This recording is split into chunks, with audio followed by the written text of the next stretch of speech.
કનુભાઈ દેસાઈ દ્વારા કોળી સમાજ ઉપર ટિપ્પણી કરવામાં આવી છે, વાણી વિલાસ કરવામાં આવ્યું છે, ત્યારે મહુવાના ખેડૂત આગેવાન ભરતસિંહ વાળા શું કહી રહ્યા છે, આવો આપણે સાંભળીએ. મારું નામ વાળા ભરતસિંહ પોપટભા, પ્રદેશ પ્રમુખ ખેડૂત કલ્યાણ સંગઠન.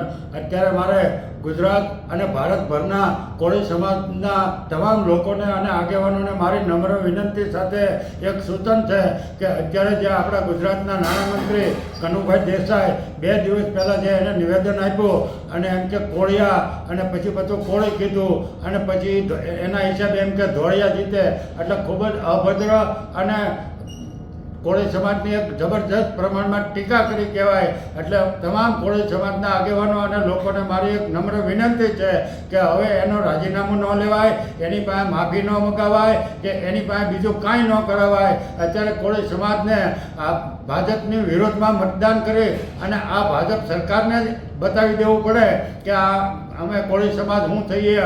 અને કોળી સમાજને વારે વારે જો આવા નિવેદનો કરતા હોય, તમે થોડાક દિવસ પહેલાં જ મહિના પહેલાં જોયું કે પરસોત્તમભાઈ રૂપાલાએ પણ આવા જ નિવેદન કરી અને ક્ષત્રિય સમાજને ઉશ્કેર્યો. પણ એ તો રાજા રજવાડામાં તમામ સમાજના એ વખતે રાજાઓ મહારાજાઓ હતા, એ વખતે કોળી સમાજના પણ રાજાઓ હતા જ. તે અમારી પાસે ઐતિહાસિક પુરાવા છે અને તમામ સમાજના રાજાઓ હતા. આ તો સીધે સીધો કનુભાઈ નાણામંત્રીએ કોળી સમાજ ઉપર જ સીધે સીધો એને મારો ચલાવ્યો છે અને કોળી સમાજને એક નીચા કરી બતાવ્યા છે. એટલે મારી વિનંતી છે આખા કોળી સમાજને કે આને અત્યારે બીજું કાંઈ કરાવાય નહીં. ભારતભરની અંદર કોળી સમાજ આના ભાજપના વિરોધમાં મતદાન કરે અને મતથી ભાજપને પાડી દે એવી મારી વિનંતી છે.